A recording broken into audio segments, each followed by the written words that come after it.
Okay. There we go. Yeah, so we'll just give everyone a bit of time. So yeah, now live, but give people some few minutes to filter in. No problem. So is that the Creative England Scale Up program you're in, Hannah? It's one of the Creative England ones. It's the Female Founders one, yeah, which is doing it its first run this year. So yeah, not the games Scale Up specifically. Right, cool. It's the games and film.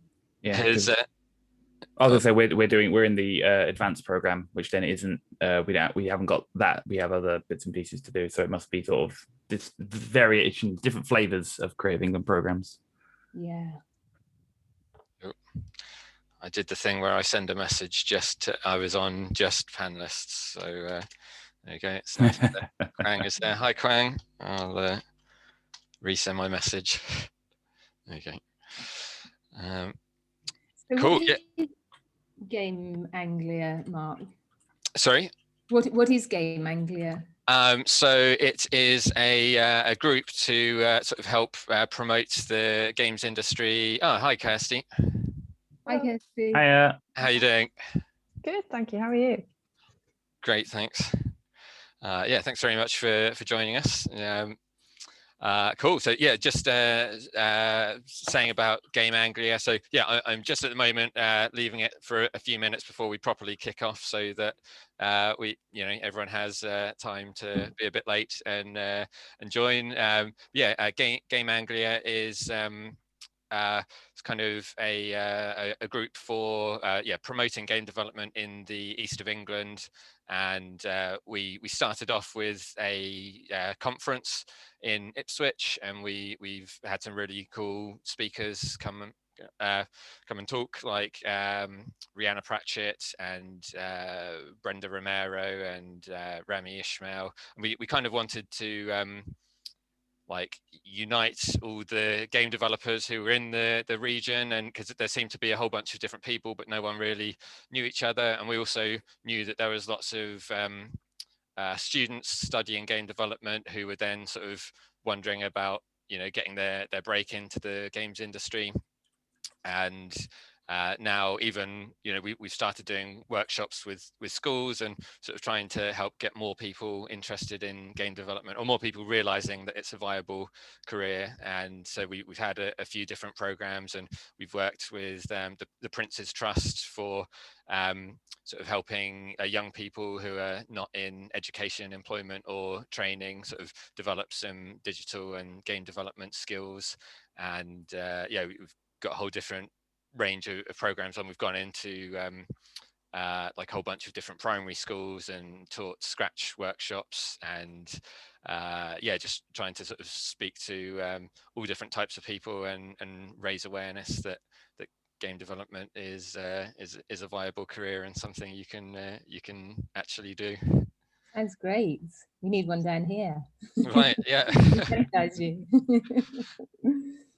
And we've done a few things that have sort of reached different areas as well. And yeah, sort of events like this are cool because, our focus is the east of England, but, when we're doing a Zoom like this, it's easy for lots of other people to jump into and benefit from as well, which is really cool. Where are you based then, Mark?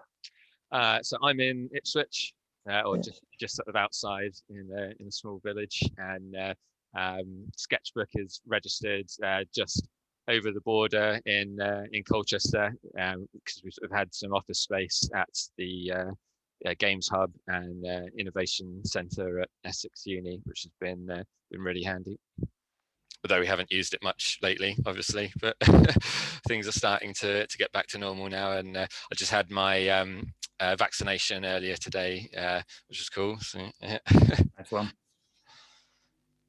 And so you're going to survive this? I hope so. hour. Yeah, I mean, I'm feeling all right at the moment, but I did have to put Heather on standby in case I came down feeling awful or got stuck in traffic on the way back and couldn't make it. But she was very relieved that I've survived okay and could chair things, and she wouldn't have to step in. Yeah, as long as you get to the end of this hour, you can be as ill as you want after that. Yeah, I'm sure you'll be fine. A few people have said like just taking some paracetamol and sleeping loads is the order of the day if they had any reactions or anything. So, but yeah, hopefully we'll be fine. Yeah, great to see some familiar faces in the chat, and nice to see people saying hi. So yeah, I guess we can kick things off now then. So let me just make sure I have my notes in front of me. Cool. So yeah, the format is going to be sort of a panel chat, and we've got a few questions to go through.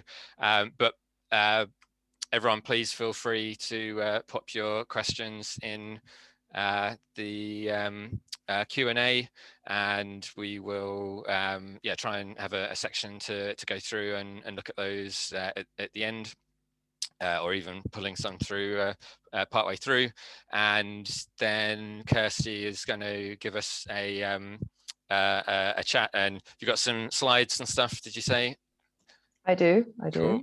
So yeah, we'll be having a look at those to provide a bit more information.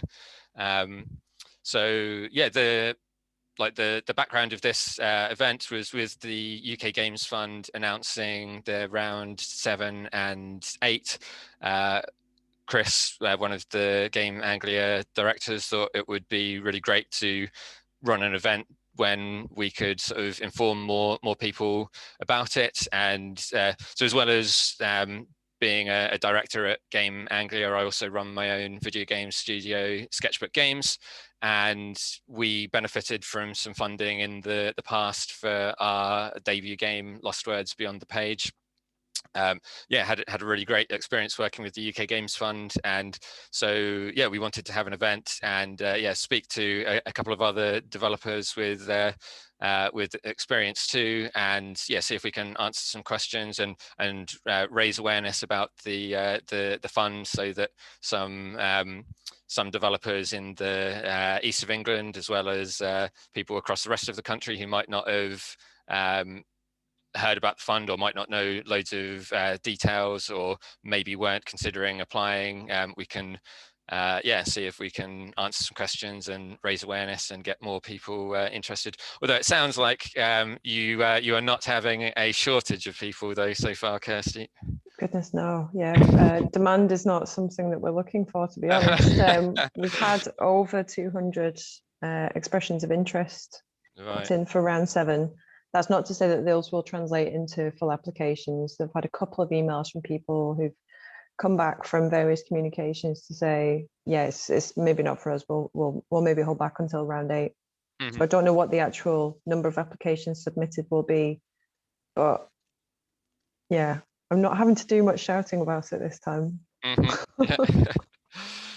And so round 7 is kind of for teams who have released a game before, and round 8, which you've announced the existence of, but more details will be following soon, is for people sort of working on their first project. Yeah, so I'll go into more detail about the differences between the two, but essentially round 7 is your kind of straight up grant of up to £25,000 for the commercial development of own IP. And that is for slightly more established studios who've been around for a little while, UK based, fewer than 50 employees, the typical criteria that apply across all of our funding rounds. But that is something that's happening right now. The exact details of the criteria and everything can be found on the website. And I would encourage anyone who's thinking of applying to that to read through all of that stuff. It is important to make sure that you either fit that category for round 7, the criteria for round 7, I should say, or whether round 8 is going to be a better option for you and better suits your needs. As I say, you know, there's over 200 EOIs, as we call them, expressions of interest, already in round 7. So demand is there. I suspect quality will be there as well. So yeah, that's something to be aware of. Just, you know, what kind of level of applications we're expecting from the rounds. But just to make everyone aware, the deadline for EOI submission is Monday, 12 noon. So I would advise that if you are thinking about it, get that EOI in. It will take you seconds to complete, but do read through the criteria.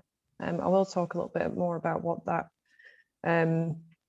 looks like a little later. But as I say, read through the stuff on the website. That really is the most detailed answer for any questions that people may have. And if you do have any specific questions as regards your potential application or your project or your company, or you're not sure which round you fit in, email us at help@ukgamesfund.com and we'll try and get back to you within the timescale. But you won't be sent an application form for round 7 if you don't have an EOI. You need that EOI number in order to submit an application form. I just sound like I'm just telling people off in this, but it's just really because the numbers are just crazy. So, and deadlines are hard and fast, and we won't follow up with anyone who's late, because if 200 plus people can get their stuff in on time and you can't, sorry guys, it's just the way it is. Yeah, and the expression of interest is really quick to fill out, isn't it? You don't need very much information on that at all. It's basically all we're asking you to do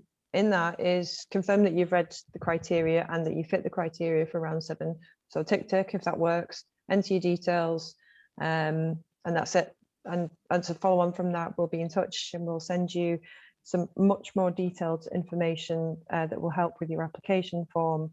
One of my colleagues, Mike, has put a typically Mike video together where he spent a lot of time and put a lot of effort into making sure that this video is the bee's knees in terms of helping potential applicants understand exactly what we're looking for from our applications. He's even gone so far as to suggest breakdown of timings for the video pitch that's part of the application process. So it's a really, really helpful tool and resource for potential applicants and for the likes of me as well, to refresh my memory sometimes about the details of round 7 and round 8. So yeah, get that EOI in if you fit the criteria.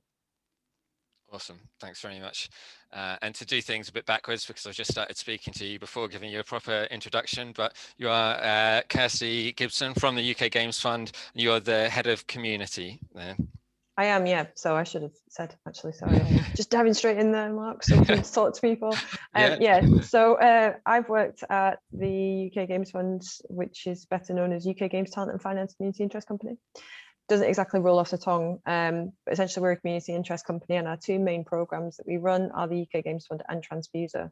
As head of community, I work across both programs, and that involves typically event management, all external communications, website stuff, working with our community. And by community, we don't just mean those who've had funding from us, it's those who follow us on social media, who engage with us at events, trade bodies, stakeholders, you name it. As I say, I've been with the company for 5 years since we started.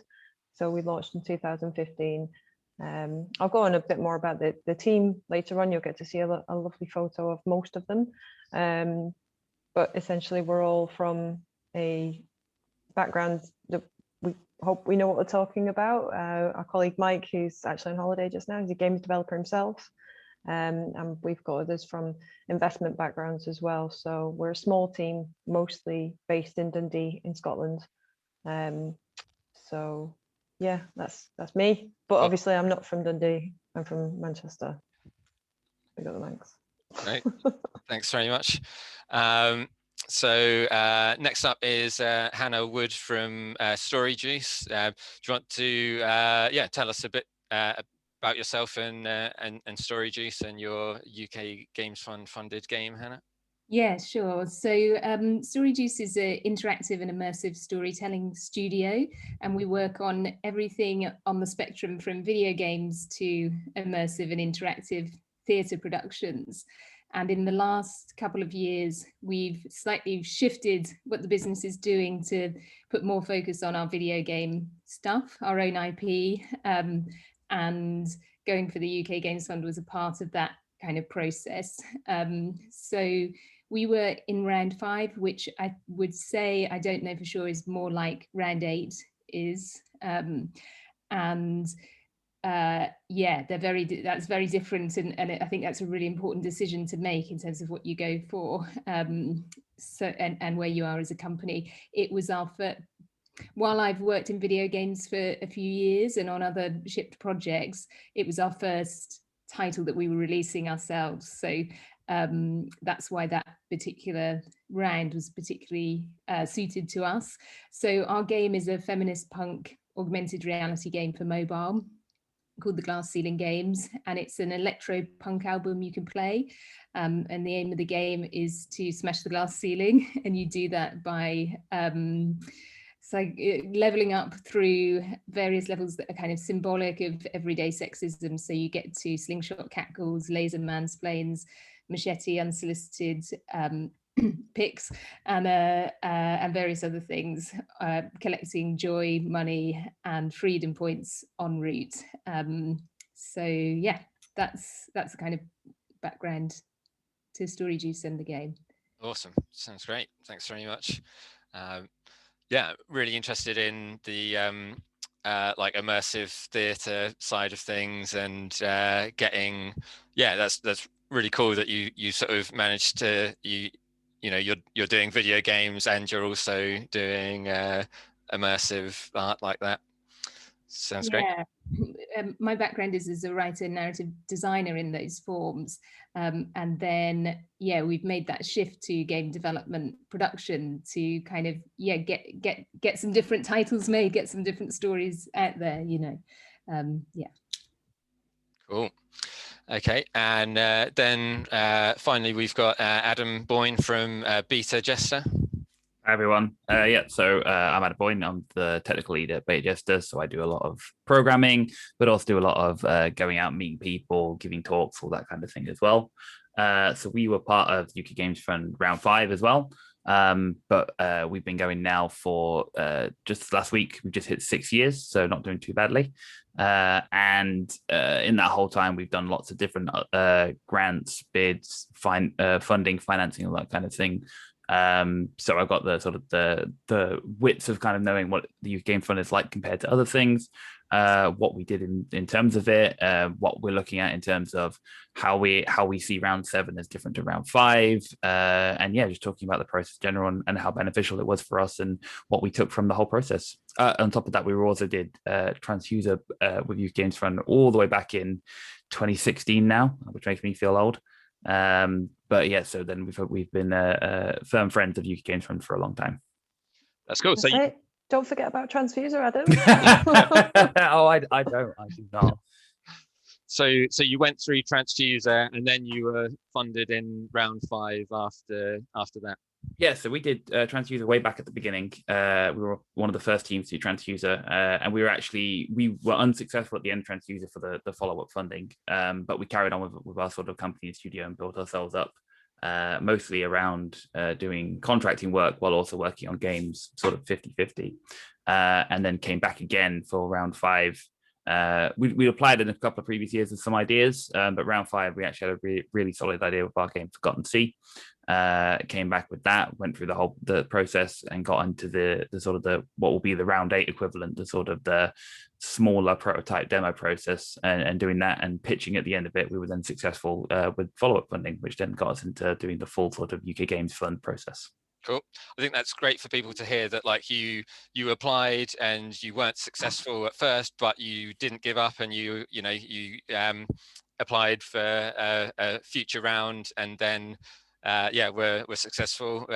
We had the same thing. I'd applied for round 2, and we got some feedback for that, and so I took the feedback on board and applied again for round 3, and then we were successful there. So I would say to anyone, it's definitely worth applying, and don't feel disheartened if you don't get picked, and you've already gone through and you now know the process, and you've done it once, and hopefully you get some feedback that you can action if there aren't too many. Is feedback still a thing, Kirsty, or do you know, or is there now too many people applying that's not really practical anymore?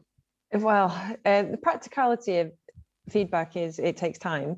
So if we do it, it won't be, you know, here's the email to say that unfortunately you've not been selected to go through to the next stage of the process, but here's some feedback. It's probably something that we would do further down the line. I'm not sure what exactly the plan is for that this round.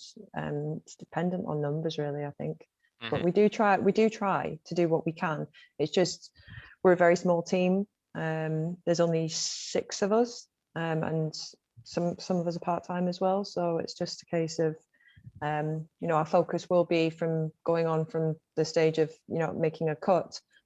The energy and the resources will go into at the next stage of the application, or getting these companies on board, or moving on to round 8. It's going to be pretty fast paced this year, so we will do what we can, absolutely. And I totally echo what you say there about don't be disheartened by it. I fully appreciative of the fact that people apply to us with projects that they're very passionate about, they care about, and creative people, and ingenious in that way. And it's not a case of we're saying that your project is rubbish or anything like that. It'll become clearer when we talk about, you know, why the UK Games Fund is in the business of doing what we do. And I could just back up there that we applied in round 4 and didn't get it as well. So yeah, all 3 of us have been through that process. So definitely don't be disheartened. I think for us, it was round 4 was like round 7, and it just it didn't quite fit us as a company in terms of the stage that we were at. And round 5 was much better. Yeah. Awesome. And just to add one more thing, when we did Transfuser, obviously we got the initial thing, but it didn't get the final place. I have a very distinct memory of when we were unsuccessful at the time, of being very annoyed, very upset, raging in corridors and being like, oh, but ours are so clearly better, and being that passionate person who believes that their project was ultimately the best. But time and experience means that I reflect back on it now, and if I was one of the judges back then, I wouldn't have picked our game over the ones that wins. And I can see what it was about the other games and about how they were presented and what made them the better choice. So there's definitely an element of trying to put yourself to one side. And if you are unsuccessful, there, you know, ultimately there's going to be reasons for it. And when you look at the successful games, think about what did they do and what were they successful at and how did they present themselves that meant they were the better choice, because ultimately that will have been the case. And I would encourage anyone who wants to find out about our portfolio to go onto the UK Games Fund website. There is the funded projects section, and we filter it down by year just because there's so many funded projects that we now have. So it's not funded by round, but if you go in there, you will have an idea of the kind of projects that we've worked with, and there is no, you know, one size fits all. All of your projects are incredibly different to each other, and your companies are different, and your visions are different as well. But essentially, you know, I say I'll go on about this in the presentation, but we want to see jobs being created. We want to see businesses being sustainable. We want to see studios going on to be successful in whatever way that is for them, whether that's, you know, growing to a huge size or just being that small but sustainable, profitable, commercial, creative studio, whatever it may be. So if you go on there, you'll see some news stories as well of past successes of companies that we've supported, from multi-million-pound acquisition deals to the most creative of projects that I can think of, with a hand-drawn game. I can't quite get my head around how that can be done. It's just utterly amazing. But that being released by a one-man development studio and on Apple Arcade, and you know, for us, all of these successes are successes that we can shout about, and that success is our success, really. Great. Yeah, it's one thing with the UK Games Fund of you fund a variety of games and you know, aren't afraid to take risks on things, and there's games that are very creative and very different that I think, you know, it can be tricky to get funding from, you know, a publisher who wants to be a bit safer and not take a risk, whereas it's very different and awesome that you guys, you know, you want a real range of games, and you aren't afraid of working with games that are really different and that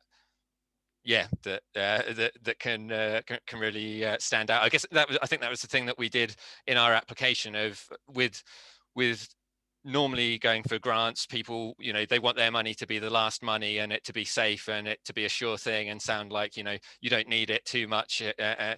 And so I'd sort of tried to stress that in our application, and our feedback was it sounded like you don't really need the money so much, but in reality we'd had some other funds fall through and stuff. So when we applied later, I was just you know, focused more on that side of things, just because it's a different approach that the UK Games Fund have to lots of other funding bodies. So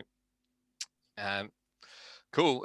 So Hannah, do you want to tell us a bit about your funded game? Is that released now, and do you want to let us know how things have gone? And yeah, no, it's not released yet, unfortunately. It has several levels built. We built a couple of levels in prototype form, not quite complete, with the Games Fund money. And we've since done further development of things that we found out didn't work or things that we wanted to change. Yeah, one of those things being making sure that the music really connects to the level design. And we are actually launching a Kickstarter campaign in July, which we were due to do last year. And we had a party and a shoot lined up that got collapsed because of COVID. And we've had some team changes as well, and we've taken on actually some new stuff. We've grown as a business now. So yeah, we're in a different position, but we're going to launch that in July, so look out for that. One thing that came into my head as everyone was talking is that one of the ways that we positioned ourselves, and this was something that Mike in his kind of pre-webinar, which I really encourage anybody to go to, emphasized, was that it's not just about the project, it's really about the business holistically and where it's going and the change that it can make. And so for us, this game is one of two games that we're developing, and we kind of presented a strategy of the way that they feed into each other.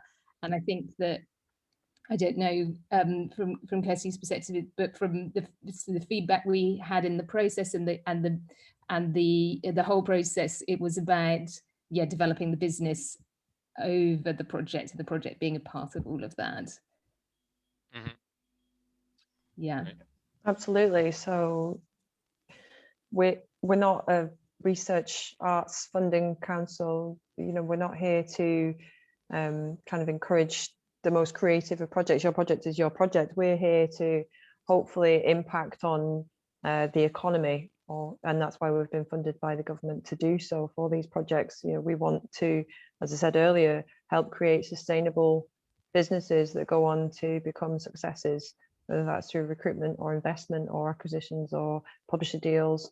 Something as well that is probably worth mentioning with that is that our grants are non-repayable. We don't take any equity. We don't take any control of IP or anything like that with your projects. It's entirely yours. I think we're going to talk about your experiences with the claims process, which I'm not part of, hands off.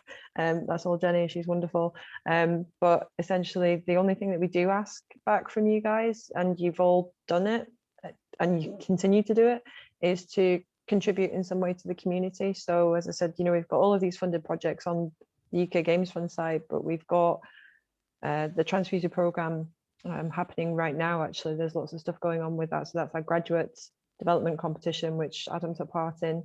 And quite often for that kind of thing or other stuff that's going on, perhaps it could be with the round 8 companies or even the round 7 companies, we may ask for those who've been funded previously to give up some of their time, whether that's through talks or kind of facilitation of sessions, or typically coming to events and physical events. I mean by that, but you know, they may well still be virtual this year, I suspect.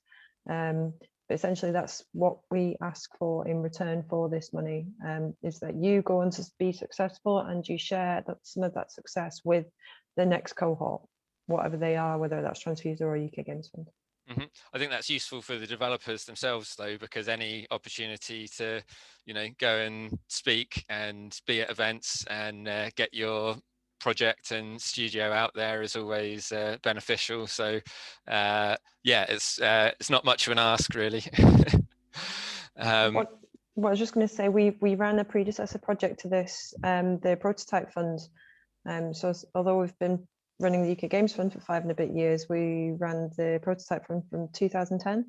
So we're doing this for quite a while now.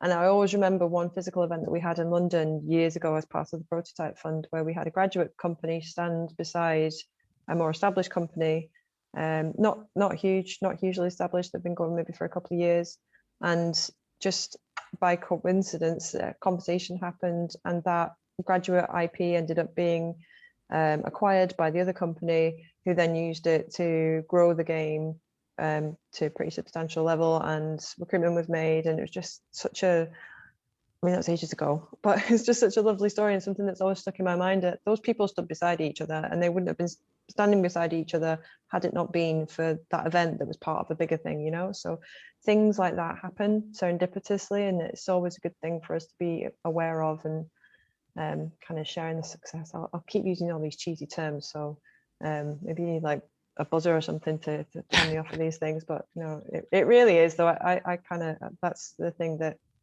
we love about our job, is being part of that process. Yeah, that sounds brilliant. And I think that, you know, there's even more things that, like, you got to hear about that, and they were able to tell you that it happened at this event, but there's probably a whole bunch of other things, and that, like, you never even realize, or you won't hear about until later on, that connections that were made, and things that happened as a result of the fund and the different events. And definitely, it was frustrating that we can't travel the country all the time to meet you guys, because that's another beautiful thing about the UK Games Fund and Transfuser. We're right across the UK, and unfortunately we can't get to you guys as often as we would like to hear about these stories, but hopefully soon. Definitely. Were you going to say something, Hannah? Yeah, I just wanted to say that was such a huge value out of the process, was the network of developers that you're suddenly put in alongside and learn from. And it can be really isolating, you know, being a developer, especially in this circumstance, working from home, and finding fellow travelers who go through the same things, who face the same challenges. I've several times messaged Adam on Twitter about things and questions. You know, there's potential people to work with and collaborate with on other projects that come out of it. They're all of that brilliant value. Yeah. So really great point. I've taken part in a few different programs and incubators and things, and often, you know, the events organized are really beneficial, but then there's so much benefit to be gained from kind of just talking to companies at a similar level, and whether that's online and you're reaching out to them because you've kept in contact, or when you're actually meeting at events and things, and you can ask for advice and recommendations, and you're often, you know, any problem you're going through, probably a bunch of those other companies have already tackled a similar thing, or maybe are facing the same thing then. So it always makes such a difference to be able to speak to people and talk those issues through. Cool. Okay, Adam, how's your project doing? What's the status on that at the moment? So we were working on a game called Forgotten Sea, which, in a very sort of similar story to Hannah's, development was going pretty well, and we were sort of lining up our final demo to take to a number of physical events and pitch to a number of people, and then everything got cancelled simultaneously, which was always nice. And because of the nature of our sort of company, we sort of, as the UK Games Fund period ended, we sort of were focusing on stability, to get to sort of weather the initial storm. So we sort of had to pull back into contract work. But the good thing for us that came out of UK Games Fund in particular is that it allowed us to create a full-time position, who initially was working on the game and then continued working for us. So he's now been working for us for I think just over a year and a half now. And that stability that came from that sort of position has allowed us to weather this sort of last whole year and period, whilst also having this game now that we're sort of considering how we spin this back up, what we want to do, that because of UK Games Fund, we've been able to utilize the visuals that we got built the game to create more contract work for ourselves, which has been fantastic. It's got a wonderful story that we are wanting to tell. It's just it was sort of a shame we sort of things landed as they did, that meant we had to sort of put things on the back burner as we came into sort of the COVID period, and then figure out where we want to go next.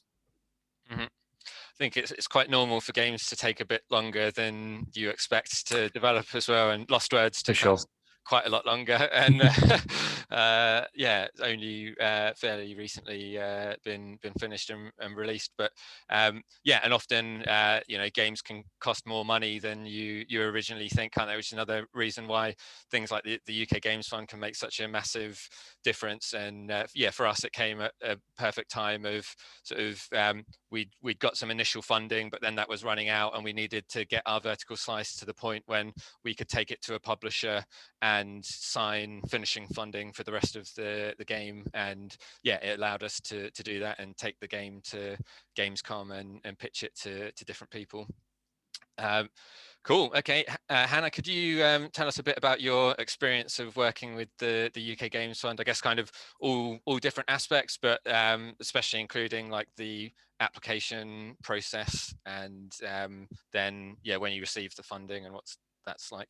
Yeah, totally. So the EOI, yeah, that's right. Yeah, EOI was fine, straightforward kind of paragraph. And then I had done round 4 with a different game actually. And that was an intense application process. That was a lot of detail, which is really valuable. It's always valuable even if you don't get it, because you can use it in other places.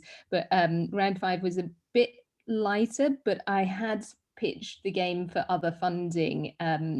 So I sort of had quite a tight pitch together, and then the process was to have an interview, and then yeah, and then it goes from there.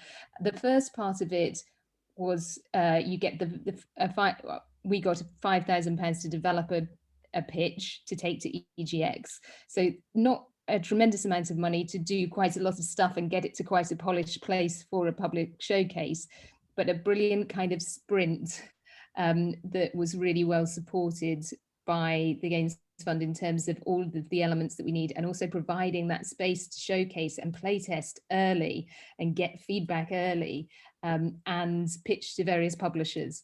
So all of that process was absolutely invaluable and brilliant.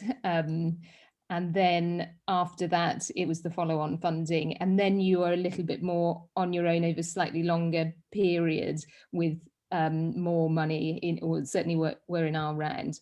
One of the things that was really great about it is the organization of it, in terms of getting together a development plan and your feature list in a kind of very clear way for us, shifting from narrative design work into game development.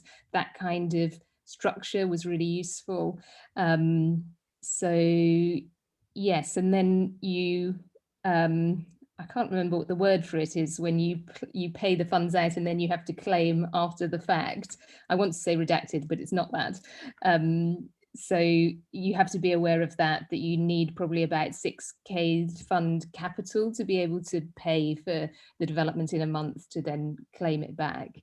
And that it has to be spent within the year and finishing in March. But that might be different, I suppose, with the way that things are arranged this year. Yes, anything else in particular? I think that covers things pretty well. Yeah, Adam, oh, were you about to say something else, Hannah? Yeah, but Adam might say this. I just wanted to say that we went to Dundee as well for an event, a kind of practice pitch event, and there you get to showcase it to various kind of different publishers and people in the industry and get feedback before you go to EGX, and that was brilliant. The process of bringing us together with other companies and also getting that early feedback. Cool. And yeah, it's really great to meet other or to meet publishers at an early stage and to make those contacts, because often, you know, even if they're not going to fund a particular game, like them seeing you on your journey and seeing you at the beginning, and then later on, you know, maybe your next game or the one after that, you've then met them, they're aware of you, and then they can see, oh yeah, you know, they shipped this game, then they did this, and now they're working on this other thing, and then that, you know, you've kind of you started that relationship with them, and they've seen you on that journey, and then, you know, there's the potential to get things signed later on, even if it's not this exact project. So yeah, that's cool. Okay, yeah, Adam, how did you find the process?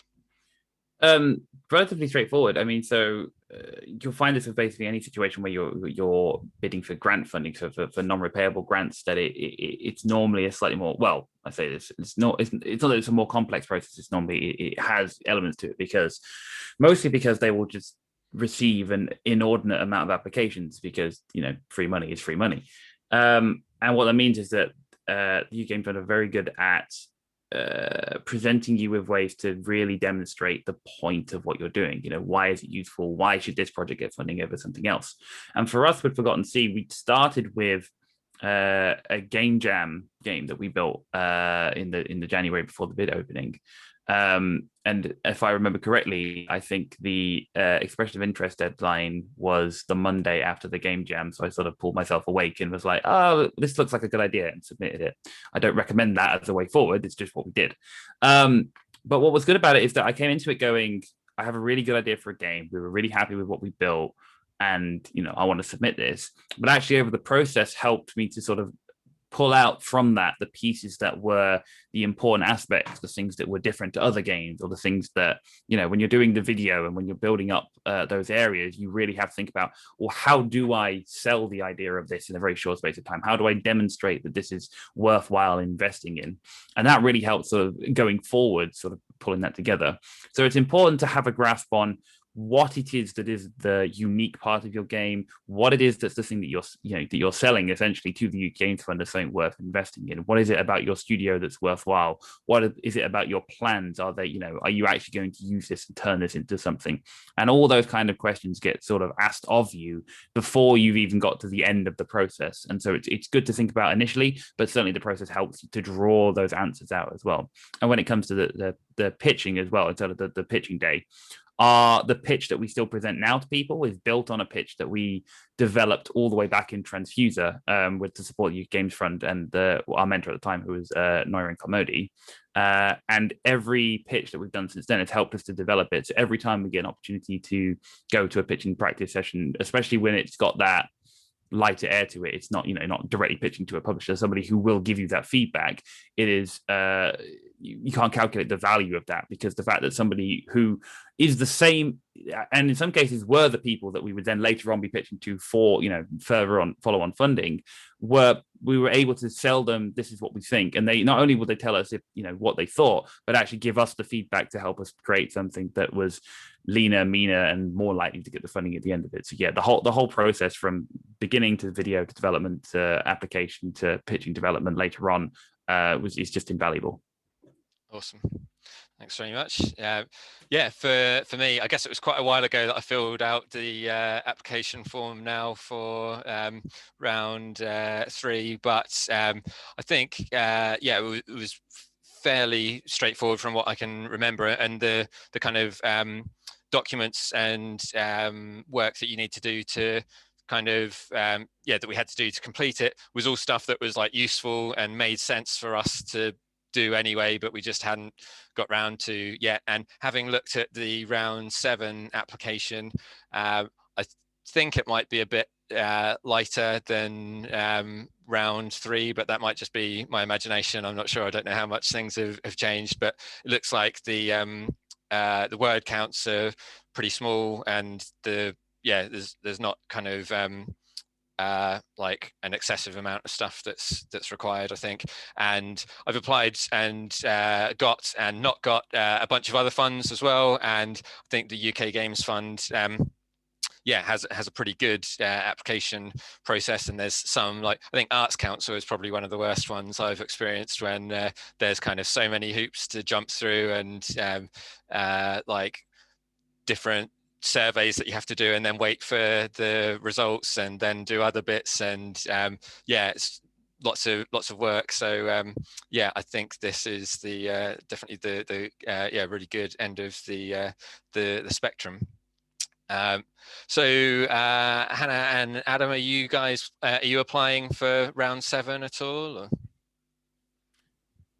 We're not. We're still developing Glass Ceiling and our other game, Underland. One thing I wanted to add actually is that I think it's really well broken down in the process of the things that you have to provide that Adam talks about. You really need to reflect on your unique selling point, really need to reflect on your audience and market and how it's going to get out there, and your team and its ability to deliver it. Those are some key elements. Cool. And then we're in the process of considering it, mostly due to a sort of an opportunity / change of circumstances at our end. But it's for us, it's a consideration of, again, it's going back to those root fundamentals that I talked about, which is why would we apply? What is the purpose? How is it going to benefit us? Why would the UK Games Fund choose us over, at this point, 200 other sort of expressions of interest, and making sure that we fit that criteria? Because it won't work, sometimes it won't work for your particular project, but there's also that kind of opportunity of, if you think you've got the opportunity there, if you think you can bring something to the process that's going to be a bit different or a bit interesting, or help to develop the process and yourselves in the process, then it's worth kind of feeling it out and seeing. But then, as we sort of all talked about, if you do that and it turns out actually you don't fit the criteria, or it's not quite right for you, for them, or whatever, how it's going to be, that's okay and that's fine. And you learn from that experience and learn, okay, well, based on that, let's move on and do something, and we'll do it in a different way. Mm-hmm. Great. So in terms of the reporting, like after you've received the funding, my recollection is that the reports that we sent were pretty straightforward, and I recorded a video of the game and narrated it, and it was actually quite useful for us to do, and it's nice to look back on those to see, because the trajectory of things often changes. But so it was a very helpful process to go through and record that, and talk about the objectives, and it can help clarify some things and what you're aiming towards. Is there anything else you guys want to say about the reporting and the process of that, and how you guys found it? I mean, compared to no more complicated or complex than any other bid or thing part of, if anything, slightly less complicated. I mean, as long as you're keeping thorough documentation, you sort of, keep an eye on the time spent on projects, all these kind of things, then it's just a case of like printing off the numbers and sending them over. There's nothing that stuck out to me as like, this is so dramatic that I'm going to be in a difficult situation. As long as you're doing what you set out to do, and even if you're not, as long as you have a justifiable reason for why what you're doing makes sense for the project, then there was absolutely no problems on our side. Awesome. The same, pretty straightforward, a lot of clarity in the explanation of what was needed, and useful process. Cool. And so the way you the funding works is you spend money and then you claim it back. I know that I've had the similar feeling of the R word that you is it? I did think when you were talking, and I was like, it's this word, and now I'm on the spot, I can't remember. But so that means that you have to have some funding initially, so that you can pay people, and then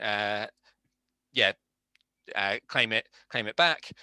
So how did you guys fund your games? Hannah, do you want to start? So did you have funding from some of the other project work you'd done, or was there other grants? So a little bit like Adam and B suggested we do client work as well. So we had a big contract that was on that helped to provide that funding, as well as some other smaller things. And we had also applied for a smaller grant. But I would say mostly it was the contract work that supported it. Reimburse, that's it. Someone's added it into chat. That was what I was grasping for. I don't know if that was the R word you were looking for, Hannah, but there is another one, but I'll see if I can find it before the end. Kirsty, can you help? It's in the official documentation somewhere, and Incurred and defrayed. Sorry? It's incurred and defrayed. I feel like I'm on a quiz show. It's in arrears. Yeah, 5 points. Well done. Even though it's not an R word, maybe we were wrong thinking it was an R word. It's not in arrears. I think it's defrayed. I think defrayed payments. Yeah. It wasn't R at all. We were on a wild goose chase. Cool. Okay. How have you guys found the different events? So for us, we were lucky that our round was quite a while back. So I guess we've had a longer period, and you guys have probably maybe some of the events might have been online rather than in real world or delayed. But did you manage to get to many of the UK Games Fund events so far? We were lucky in our round that it finished just as the pandemic hit, so we managed to get all those in-person events, which were really valuable. So I was a mentor on Transfuser just after that, which was all run online. And I think there are some benefits to that in terms of the access to people you get with things being online. But yeah, we were fortunate to be able to do the in-person stuff. Mm-hmm. Yeah, demonstrating our kind of commitment to Youth Games Fund. So we did EGX physically, but then I also was part of the Transfuser that's also just gone, same with Hannah. And yeah, it's exactly sort of outlined. There are different benefits to being all online, and those kind of benefits I think are just, even if it becomes physical again, I think those will stick. Things like the Discord servers, the networking between people, and all those kind of things, because they do just provide more opportunities for people who are remote or separate from each other to be able to communicate and gain those advantages, especially when you do meet at a physical event or at some kind of live event. You know, you already know everyone. It's not like a shock, and certainly that part of it is a big part of it. The fact that you can sort of communicate with other people who are all in the same sort of situation and boat as you, and build up an understanding with people that then can last for a very long time. So for example, people who I have hired at different points as individual freelancers and contractors, or worked with or talked to on a regular basis, are people that I met at the original Transfuser event 5 years ago. I was just going to say something that I've found to be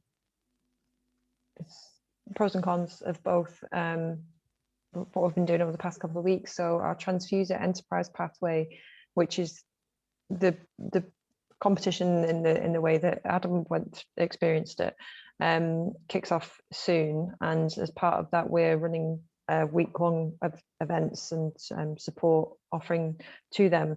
And what I've been working on the past couple of weeks has been working with past funded companies and speaking to them about their experiences and any tips, hints about their recent experiences or particular things that we're aware of, whether that's acquisitions or networking in a pandemic, that kind of for the solo developers, smaller companies, and how do you possibly even tackle that, getting seen and heard at an event where you've never actually met the person in real life.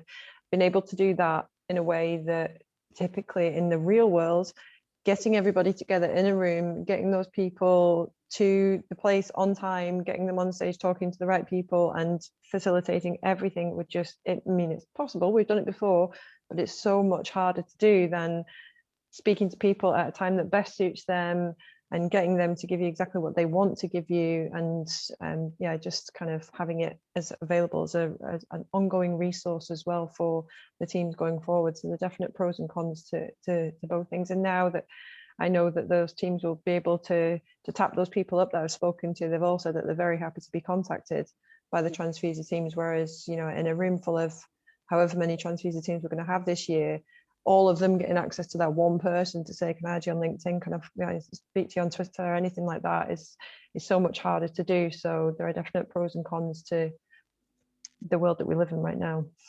Mm-hmm. Yeah, I think there's definitely been some learnings from lockdown and people working from home and Zoom calls, and because it did seem a bit strange sometimes that people would, phone calls and stuff were normal, but video calls wasn't really something that all that many people would do. So I guess it has kind of sped things up now that this online connection has been kind of facilitated a lot better. And I think going forwards, there's lots of times when, you know, people would want a physical meeting, and it would seem a bit weird for you to say, no, how about we just like have a call online? Whereas now, after lockdown and everything, it seems much more normalized to be like, well, you know, we don't need to meet up somewhere. Like, how about we just have a call online and you know, see how it goes, and maybe, you know, you might meet up another time. But yeah, it definitely makes things a lot easier and is a lot cheaper and quicker and better for the environment. And so yeah, I think there's been definite benefits. And yeah, it's cool to hear that you guys have had yeah, had some kind of positivity from doing things a bit differently. But yeah, I'm looking forward to being able to have physical events again, and the UK Games Fund networking events at things like EGX and Res are always cool ways of kind of meeting some of the other teams who you might not have had a chance to speak to. And your portfolio of teams is always growing, isn't it? You've always got more people joining the and there's no getting around the fact that we really do miss EGX or any other big show that we would take part in as part of our calendar. You know, we don't know what the next 6 months plus hold for us, but we're hopeful that come, you know, round date, well-being in the swing of things, we'll be able to do something where we bring people together again. You know, just the way that events trials are running right now, what an actual games event where people have to touch things are possibly going to look like, who knows, you know, in a dark and sometimes not so well ventilated area as they can tend to happen in, but that's not to say ours would be. But yeah, we're hopeful that we'll be able to bring our community together in a physical way. But we did find with Transfeeder last year that we were able to replicate some of that online. There was definitely a good bunch that took part in Transfeeder last year, and it may just be, you know, everyone was adapting to the way the world in 2020, and everyone was kind of on board with making things a success, and people are energetic. So we'll see what this year holds. I'm still hopeful that our online offering for Transfeeder will be just as successful, if not more so than last year, because we're more confident in what we're doing now as well. But we are still hopeful that, you know, we miss that. We really miss the getting people together and seeing people. I remember at EGX with the UK Games Fund round 5 companies, all that energy that was in that kind of rectangle space that we had of people coming along and playing the games. And yeah, it was such an experience to be part of. So bring it back. Awesome. Okay, Hannah, do you have, is there anything else you wanted to say, or do you have any tips for people applying? My major tip is to definitely attend the webinars and read the guidance, because it's all laid out so clearly. And like I said, yeah, focus on your audience, your USP, and your team being able to deliver it. Brilliant. Thanks very much. And yeah, any other aspects that you wanted to mention that we haven't had a chance to touch on so far? Or has that been pretty much everything covered? Nothing comes to mind. Cool. Okay. Thanks very much. Just before Adam gives his sage words of advice, I was just going to jump in there and say that the webinars that we would ordinarily run at an allotted time and would be live, Mike has put together and edited. It's less than 15-minute, that tutorial thing. So if you technical term, if you register for the EOI, you will be sent a link to that, and you can watch it at your leisure when suits you. And it's not an hour-long part of your life that you'll have to give up to listen to. It really is concise, comprehensive, and we'll walk you through all of the application steps. So those webinars were great and brilliant. This is better. So make sure you sign up for that. Awesome. Thanks very much. Yeah, Adam, any tips or other points that you wanted to raise? It's less than anything else additional. And I think the key is going to be really think about what you're bringing to the application, and think about why is this the thing? What am I going to be able to achieve with UK Games Fund by doing this? and why is this thing something that the UK Games Fund wants to essentially invest in? You know, there's a finite number of resources, and they have to pick between your project and say another 20, 30, 50. Why is yours the one that they want to do? So really bringing to it, you know, what am I going to take from the process that's really going to make it have been worthwhile for me and my studio, or whatever your format is, but also what is it about this game that's going to make it successful, and how do I explain that in so many words to the UK Games Fund? And if you can draw that out of your game and make it clear and transparent, then you should be in a really good position. Brilliant. Thanks very much. Cool. Yeah, I think that pretty much covers everything I wanted to run through for the panel section. Then if people have any other questions they want to ask, they can drop them in the chat. We have had one question there of, did you guys provide tax returns and revenue reports to prove you had a game on the market? So I guess is that a question aimed at participants for showing to the UK Games Fund that I've looked at the application, and Kirsty can correct me if I'm wrong, but I think it's just by sort of linking to your like store page or some kind of online. It doesn't have to be as comprehensive as a tax return or anything. It's just literally showing it's publicly available somewhere. Yeah, it's exactly that. Cool. Okay. Thanks so much. Brilliant. Kirsty, do you want to take us through your talk now? No. No, I will. But I am going to be repeating myself. So, and you've all just much more eloquently said stuff that I'm going to stumble over now. So excuse me. But as I say, I'm not the application expert. If you register for that EOI, you will get a much more detailed and comprehensive overview of what the application process is. So yeah, I have got to look at that, and it does seem really, really useful. Like it's got slides that cover all the main stuff, and you've heard and answered all the questions lots of times before, so it's got everything in it that people should need, really, I think. Yeah, I hope so. I'm sure so. I can't share my screen. Oh, sorry. Yeah, I need to. Something that I've not put into this presentation actually, which is an oversight on my part, is that we've had now over 1,000 applications to the UK Games Fund, and a point that Hannah made earlier, where we were talking about, even just and Mark, even just putting that application together, even if you're unsuccessful, we consider that to us, that's us helping. Potentially, we may not be very happy about our help, but helping people, get their head around, right, I need to start thinking about my business plan, or I need to start thinking about my route to market, rather than just, this is a really cool game and I want to make it. It's thinking about, I want to create a business, I want to create a studio, I want to create jobs, I want to create impact. And we think that our application process, which is definitely more streamlined than it was back in round one, you should have seen it when it was back when there was a prototype fund.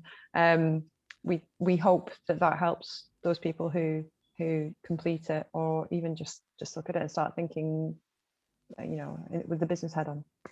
Mm-hmm. So, yeah, definitely. Yes. And I think some of the other funds that people can apply for that like aren't geared towards games, you sometimes end up having to jump through hoops that aren't so relevant for games businesses, but because you guys are all about games, then it means that it's all stuff that's tried and tested, and makes sense for games companies to be doing. Yeah, somebody I was speaking to yesterday actually was talking from their perspective of having to apply to lots of different grants and funding options, and one bit of advice that they recommend for transfuser teams, but it's applicable to everyone, is remember that all the people that you're applying to, whether it's well, not really us, but other funding organizations, but still probably keep that in mind for us. We may not be the experts in your field and know all about your platform or your target market or your player, your audience, what have you. So don't assume, although with us, we do know what an RPG is and an FPS and all that stuff. So that's just an interesting bit of advice I picked up yesterday that I hadn't considered myself. So I won't go into too much detail on these slides. I think we've covered quite a lot of it, but essentially just kind of wanted to go over who we are, why community is so important, which I think is we've pretty much talked a lot about in this hour, and highlight some successes that we've had over the past 5 and a bit years, and going back even further, as I mentioned, the prototype fund, our predecessor project. So that is the team, which is, yeah, you can see us there. So that's me, the giant starfish. This was back at EGX in 2017, I think. This isn't everyone. Unfortunately, for some reason, our directors weren't available for this photo.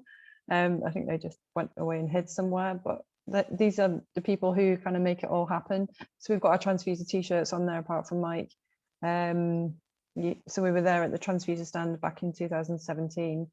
We've got Mike Enoch, who's head of account management, Jenny Duncan, who manages claims and operations, Deborah with the blonde hair and the cool trainers, she's runs up transfuser, so Adam knows her very well, as does Hannah, working with the transfuser teams last year, and myself, just being a bit of a doofus there. But yes, we are a community interest company, so essentially what we are in the business of doing, that's our full name, as I said earlier, doesn't quite roll off the tongue.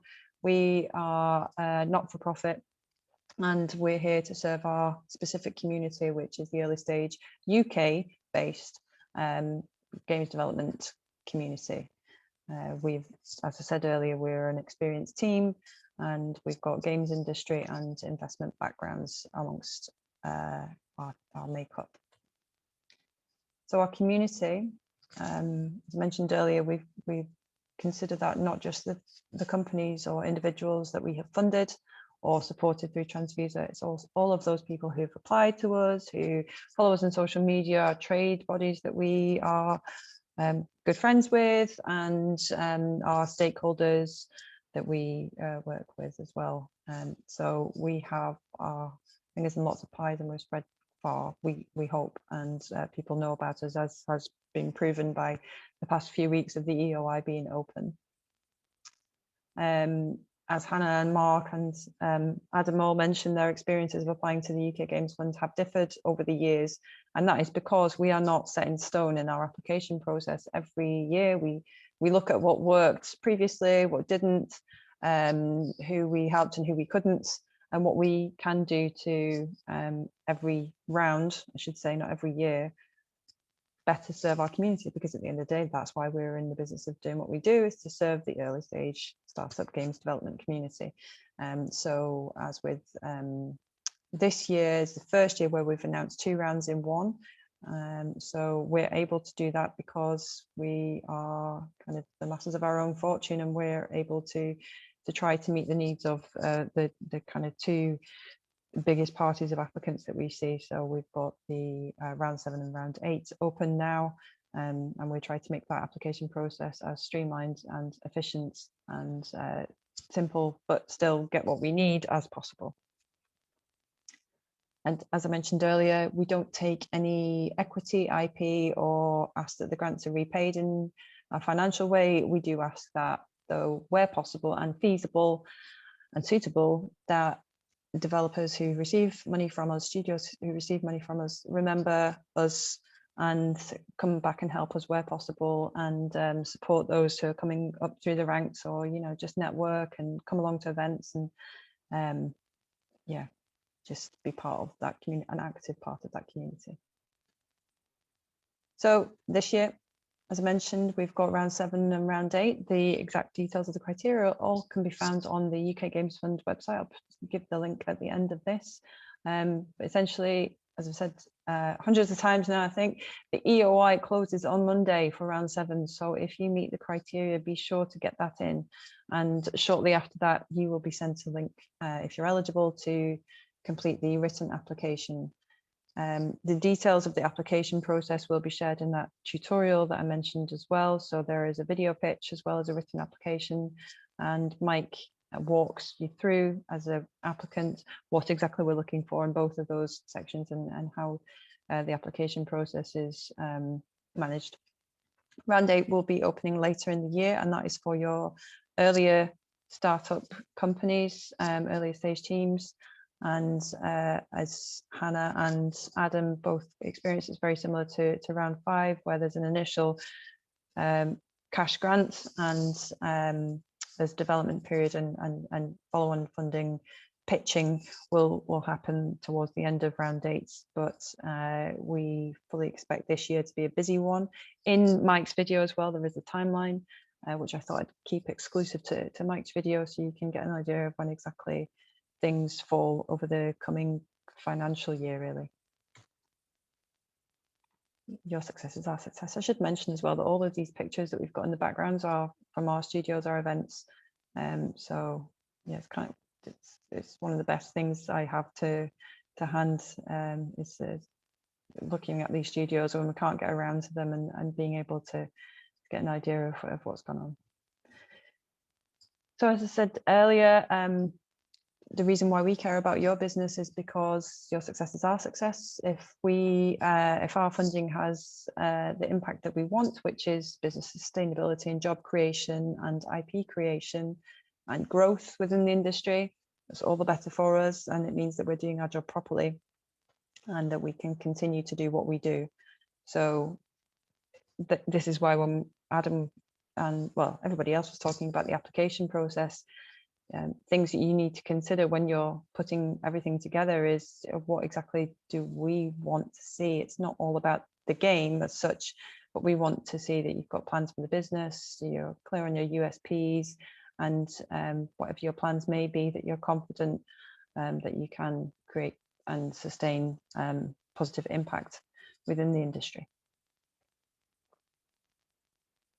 So I took some screen grabs from the website. This is by no way a full and exhaustive list of some of the successes that we've had. And yes, there are some big numbers in here and some familiar artwork as well. But we have so many success stories and things that I know of that are happening in the background as well that I can't talk about yet. But as I mentioned earlier, to me, those big number success stories are fantastic, and awards that people win and nominations for huge big awards are fantastic and brilliant. But essentially, any studio that's putting something out there and is turning what, when they applied to us, was perhaps, you know, really early stage project, or even you know, just an idea on paper, into a company, a product, and getting it out there into the big wide world, whatever it may look like. That is just great for us to be able to say. And because we've been going now for 5+ years, we're starting to see more of those successes, because these things don't happen overnight. So we're getting more and more success stories by way of further investment or awards or publisher deals or platforms. And that was just one of the more recent announcements that I screen grabbed there. But that was James Makes Games from round 5 as well. So there are things happening, even as more recent as round 6. There was quite a big acquisition deal that was made towards the end of last year. So things can happen really quickly for our funded companies, but equally it can take a little bit longer to come to fruition, and we are okay with that. Just flick back to Hutch Games. That was one of the studios that we supported back when we were the prototype funds, and they were acquired recently for those crazy numbers. So, you know, these things can vary in scale, but we're just delighted to hear about any, whether it's growth, acquisition, publisher, what have you, and we're seeing a lot of that. So as I say, we're open for EOIs right now, and there are the details of some key dates that you should be aware of. Our email address, should you have any questions specifically about your application. I won't be able to help with that just now. If there's anything that isn't covered by the website as well, please do try to find the answer before putting the question down, just because we have got quite a lot in there already. We do try and help as many people as we can with all of this stuff.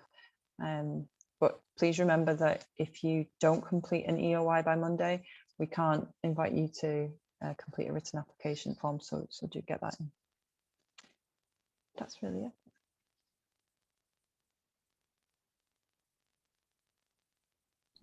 On mute. Cool, thanks very much. Yeah, that was great. So if anyone else has any kind of general questions. I think we've answered all the ones in the chat so far, and then I had a quick one, Mark. It wasn't clear to me, and I thought it might not be clear to other people whether the EOI for round 8 has to go in for the 31st of May, or that's late. That is later. Yeah, sorry, specifically the EOI right now is for round 7. Details of round 8 will be announced later in the year. I don't like to give specific dates just in case something happens and there's a knock-on effect, but I like to say autumn. I think Mike said September, but we'll there's nothing specific with regards to applying to round 8 right now. Cool. Thanks very much. And so the round 8 application, is that going to be pretty similar to the round 7 application, or is that quite different? I expect it will follow a similar format. What level of information we will be asking of applicants at that stage, I'm not quite sure. We need to look at that really. But it will be looked at very soon, because this year is just going to fly by with, getting the applications in for round 7, filtering, reviewing, assessing, awarding, straight into round 8. So it will come by sooner than you think. And in the same way that we've had information sessions for round 7, we'll do something very similar for round 8. Cool. Stuart has asked, how stringent is the requirements for the track record for round 7 applications, which I think I can answer because I think it's very stringent. I filled out the EOI, and then in the response you get to that, it makes it very clear that you have to share those links and actually have something that's been released commercially. Yeah, if you have a look as well, Stuart, on the UK Games Fund website, there's an interview with Paul Durrant, who's our founder and director, where he clarifies exactly why we're doing it this way, I think. So if you have a look, it's straight from the horse's mouth on the UK Games Fund website on the news article. In fact, I'll just dig it out whilst we're on here. It's an interesting way of looking at it as well. So yeah, we are stringent. Very. Yeah. And so another question, how many do you expect to accept for round 7 and round 8, especially considering current numbers of EOI, if it will affect the number of companies accepted? Yeah, we don't have a set number. We don't have a quota to fill. But if you look at the number of funded companies that we've got somewhere in the region of 100 plus. And as I say, we've had over 1,000 applications. You take from that. But we're not coming to this with, right, we've only got 7 spaces to fill, and if we only had 5 good applications, obviously we wouldn't. There's going to be a lot more than that. We would push it up, or the other way around. It's just a case of we have to assess where we are. But our funding is finite. We don't have a bottomless pot of gold, unfortunately. So we can't fund everyone. So it is a case of if your project is selected, that project isn't. Yeah. Mm-hmm. Cool. Okay. So yeah, please do add any other questions if people have them. I think that's everything now, and I'll just check on my list of notes to see if there's anything else that we haven't covered, because I think we've gone through pretty much everything. And oh, something else has popped up there. Members of a new team having priors won't cut it then. I don't think so, no. If you've released games as part of other teams, that's not what you're looking for, is it? It needs to be as part of the current team, doesn't it? Yes, I think so. So in that article, which the website is being quite slow in loading, I can only assume that's because hundreds of people are hitting out. That's fine now. I think there is a bit of information as regards a question about similar to that. There you go. Sorry, I can't. If you've got a question like that where, I don't know, 2/3 of the team have worked together previously and released a game and they're now part of a new company or something like that, that's very specific to you as a studio, feel free to fire that over to help@ukgamesfund.com and we'll look into it. But essentially, the criteria is very stringent on having shipped a game previously as a team. Alessandra is asking, I have a small prototype, but I'm not an established company. Would it still make sense for me to apply to round 7, or should I wait for round 8? Let's wait for round 8. I think if you're not an established company and you haven't released your own game. Yeah. So then, yeah, I think that covers pretty much everything. Was there any other specific companies you wanted to mention who've been UK Games funded? You had some of your screen grabs there. Is there any other ones you wanted to mention that people might know the games of or anything? Yeah, so we've worked with CodeSync in various ways over the years. So we worked with them back when at the Prototype Fund. I don't want to not name people now. There's just like that, you know, the two big deals really are CodeSync and Hutch. By big deals, I mean numbers. But you know, I was speaking to Cardboard Sword yesterday, and you know, they've grown to a studio which I think is a great number, and so that's fantastic. And from round 6, we had Silent Games, who were acquired within, you know, months of us selecting them for funding. So there are lots of pockets of, you know, big and small activity going on, and of course Lost Words is one that we always point to. Sketchbook, award-winning studio, and there's lots happening. It's great to see Glass Ceiling Games releasing all of these screenshots on Twitter as well. It's good to see how the game's progressing and how the studio's getting on. And Adam's always fantastic to be in contact with, and there's lots happening at Beta Jester, I'm sure. So yeah, I mean, there's tons of stuff happening. There's tons of stuff that we don't know about as well, I've no doubt. Mm-hmm. So Anonymous has asked, so is the fund only for companies who've shipped games and not the brand new companies? So just to clarify that it's round 7 is for companies who have shipped games before, and round 8, which is it's been sort of announced of its existence, but it's not yet open, but will be opening soon. And so that's the one for the new companies who haven't released anything before. Yeah, exactly. Great. Okay. Thanks very much. Another one pops up. Games is any number more than 0, correct? So I think you're saying, so if you've released one game as your company, then that counts and makes you eligible for round 7. Yeah. Yeah. Great. No problem. Cool. Okay, then unless anyone has any final points they wanted to raise, was there anything else you wanted to cover at all, Kirsty? Or? I don't think so. Just to reiterate that we're, you know, kind of, it's good for us to hear about these success stories, but I'm never going to be, you know, beating down your door and getting you to give us that community contribution back. We will politely ask if it's possible, please may you know, give me your time or tell us what's happening. We never become involved in your development. We don't direct anything. We can absolutely offer advice should you need it, should you want it, or try to make introductions as well. But just to reiterate that yes, the application process may be a bit detailed and maybe a bit stringent, but for good reasons. And when it comes to being part of the community, we hope that you would see more benefits than any kind of drawbacks to that. And as I say, it's very much hands off. It's your company, it's your studio, it's your IP. We're here to support you.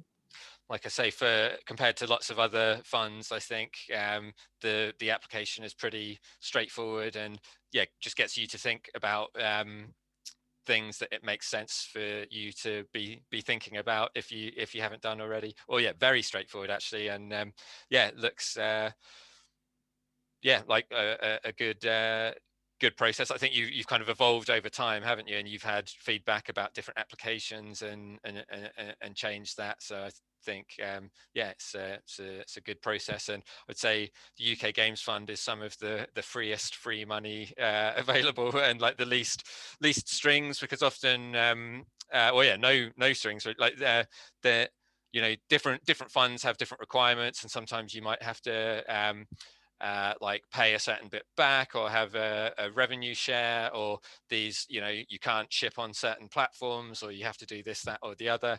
Whereas this, it's just, you know, let us know how things are going, and yeah, to see that things are on track, which is, yeah, helpful for developers. So yeah, it's a really positive experience. And yeah, I think despite all the applications you have already, I would definitely encourage everyone to yeah, if they're eligible, to go ahead and apply, because yeah, I think it's a really great experience. And yeah, you can meet some other cool companies. And to iterate, like we said before, of if you don't get in this round, don't be disheartened, and definitely apply again. Cool. Yeah, unless anyone has anything else they wanted to say, then just one final. Stuart says, was everything discussed here relevant to round 8 as well, including the reimbursement model? I believe so. Yeah, is that right, Kirsty? Cool. Yeah. Awesome. Okay, then thanks very much to all of you for your time. And yeah, it's been a really great session, and hope it's been really useful for all of you attendees, and that everyone will be going and getting their applications done. So yeah, the EOI deadline is imminently in a couple of days. Did you say it was the 31st, or was it? Monday. And then the actual final application deadline for round 7 is the 14th of June. Yeah. Brilliant. Cool. Okay. Thanks very much, everyone. And yeah, enjoy the rest of your evening. Thanks for hosting, Mark. Good luck, everyone who's applying. Yes. That's good luck. Yeah. Good luck to everyone. Cheers. See you. Bye. Bye.